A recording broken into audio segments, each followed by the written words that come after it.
Paise, professora Bruna Oliveira de História, e o nosso tema de agora é a Revolução de 30 até a Constituinte. Primeiramente, gostaria de chamar a atenção de vocês para esse desenho maravilhoso, né? Dos paulistas dizendo, faça você a sua parte, lute. Calma, eu já vou explicar para vocês. E do nosso Getúlio. Sim, chegou a hora de falarmos de Getúlio Vargas, né?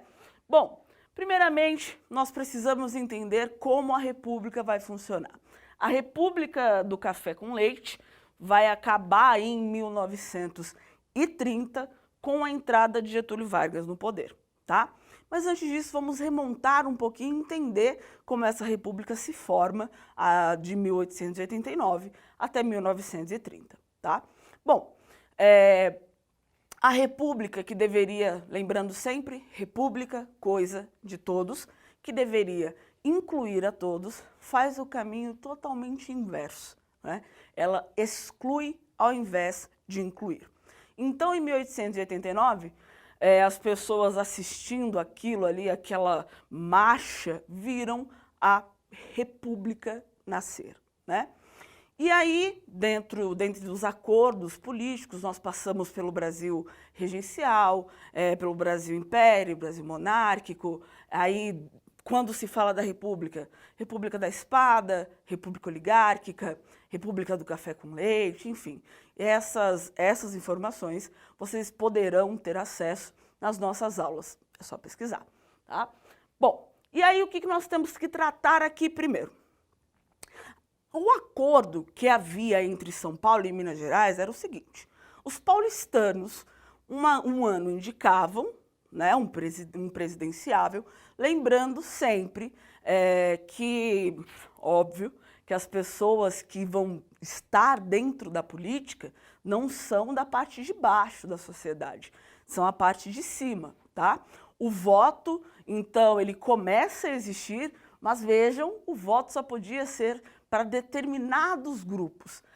Primeiramente, dentro da República Velha, ali a gente vai ver que quem começa a votar são as pessoas que têm uma determinada quantidade de terra, né? Tem que ter 100 alqueires de terra para poder votar. E depois, nesse modelo novo aí entre São Paulo e Minas Gerais, os analfabetos não podem votar. As mulheres também não, mas todos os outros podem votar. Qual é o grande problema nisso tudo? Os analfabetos era a maioria da população.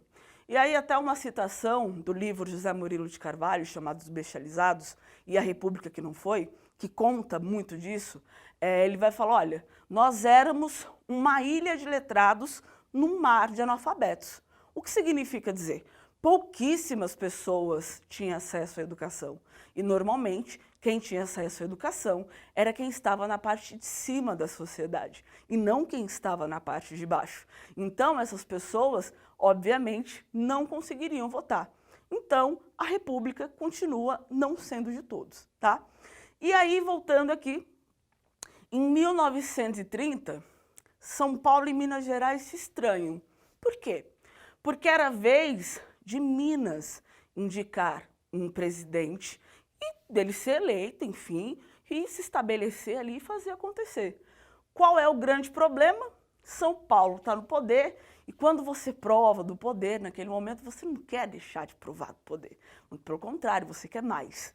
Então, São Paulo rompe com esse acordo feito com Minas Gerais e diz o seguinte, olha, não vamos deixar vocês indicarem ninguém, vamos indicar o nosso candidato, naquele momento Júlio Prestes, né, e fazer com que ele seja o presidente do Brasil.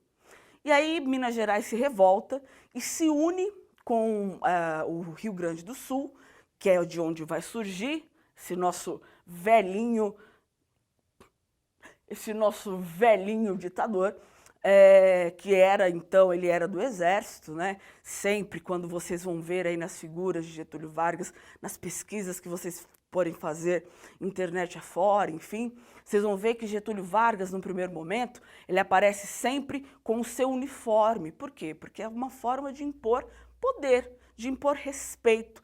É assim que você compele, ou seja, é assim que você Deixa as pessoas, que você reprime as pessoas para que elas tenham medo de você, né? Porque ele está sempre ali, pá, em cima do seu cavalinho, sua roupinha aqui, seu uniformezinho, muito bem passadinho, muito bem engomado, e fazendo aí, falou, ó, gente, tudo bem, né? Eu não vou me meter no meio disso jamais, mas já que vocês pediram a minha ajuda, vamos fazer da seguinte forma.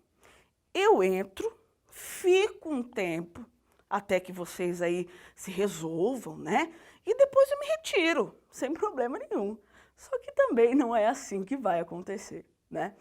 Então, São Paulo, quando São Paulo vê que Minas se une ao Rio Grande do Sul e que surge a figura de Getúlio Vargas, São Paulo fica ensandecida, né? E aí nós temos a Revolução de 30, que acontece e é comemorada nos dias atuais, no dia 9 de julho, né? Tem o monumento MMDC, a rua MMDC, né? De pessoas que foram mortas lutando para que São Paulo não perdesse a sua autonomia, né? Então, naquele momento, quando Getúlio Vargas se estabelece, começa um alvoroço e eles falam assim, lute você também, como você vê, ó, faça a sua parte. Se você é paulistano, venha você também, você está intimado, você faz parte desse grupo, você precisa lutar. E tipo assim, ó, eu estou fazendo a minha parte, e você está fazendo o quê para poder derrubar o Getúlio Vargas, né? Enfim, mas eu sinto informar, né, as pessoas que acham que é um feriado assim memorável. São Paulo perdeu vergonhosamente, vergonhosamente. E foi assim dos confrontos que se teve, um dos confrontos mais sangrentos, né, porque muitos paulistanos morreram, acreditando que estavam fazendo sua parte, quando na verdade só estavam defendendo os interesses de quem continuava em cima, de maneira ingênua, vamos dizer assim, né? Bom, dentro disso, nós temos aí mais uma das coisas que complementam a entrada de Getúlio e a permanência dele, a crise do café, né?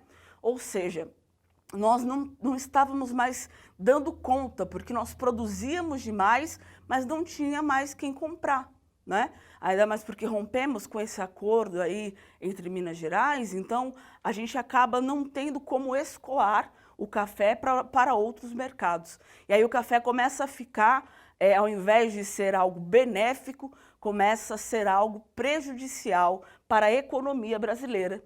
E a economia, no caso, o sistema capitalista, né? E aí você me pergunta, o que é o capitalismo? É um sistema que vigora até os dias de hoje, né? O capitalismo parte da premissa, primeiro, da interferência mínima do Estado, né? Que as pessoas devem sim ser assessoradas, devem receber ali oportunidades e tudo mais, mas tudo dentro de um determinado limite para que não ultrapasse e essa pessoa pense que ela é mais do que ela realmente é. Dentro do sistema capitalista, só pode ser capitalista quem tem capital. O que é capital? Dinheiro, que é o que faz o mundo rodar. Então, assim, se você que está aí assistindo essa videoaula e fala, eu sou capitalista, você não tem capital, te enganaram, hein? Você não é capitalista, não.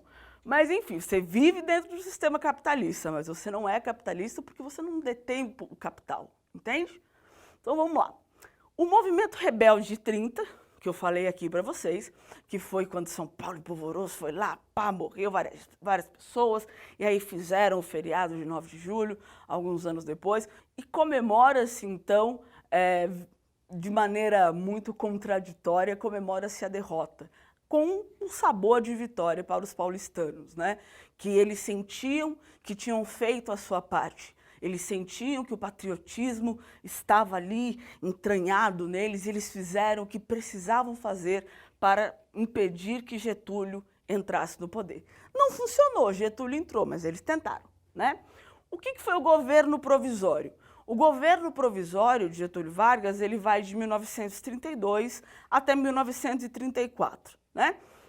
E aí Getúlio, ele fala assim, olha, não tem problema, como eu disse para vocês, eu vou entrar aqui, eu fico só um tempinho, coisa básica, coisa mínima, não vou aqui, ninguém vai nem perceber que eu estou aqui.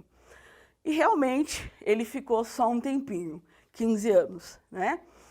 Ele ficou 15 anos e a Revolução Constitucionalista, que começa e que consolida o governo de Getúlio Vargas, começa então em 1934. Resumo da aula que nós tivemos aqui, desse nosso bate-papo maravilhoso, a Revolução de 30 até a Constituinte. Falamos sobre o patriotismo necessário pela visão do povo paulistano para poder manter a figura de Getúlio Vargas fora de São Paulo, afinal de contas ele era um gaúcho. Falamos sobre a crise do café, a crise do capitalismo, o que é o capitalismo, o movimento de 30, o governo provisório e a Revolução Constitucionalista. Sugiro que vocês tirem uma foto desse quadro para que vocês possam estudar, tirarem suas dúvidas de onde estiverem. É isso, tamo junto e até a próxima.